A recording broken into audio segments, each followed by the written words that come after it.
Ancak hovuz salıngan ekan. Çok güzel bir alanda güzel inşaatlar yapılmış. Daha iyisi.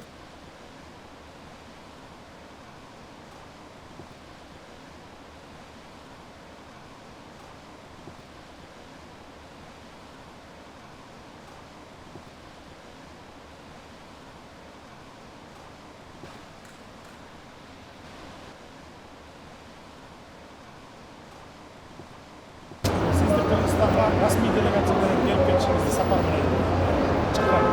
Sizi resmi heyetinizle birlikte Kırgızistan'a bir kez daha davet ediyorum. Resmi ziyaretinizde bekliyoruz sizi. Ama ne sen çok şükür. Size de sağlık, sıhhat dilerim. Hoşça kalın. Taşlara geçelim.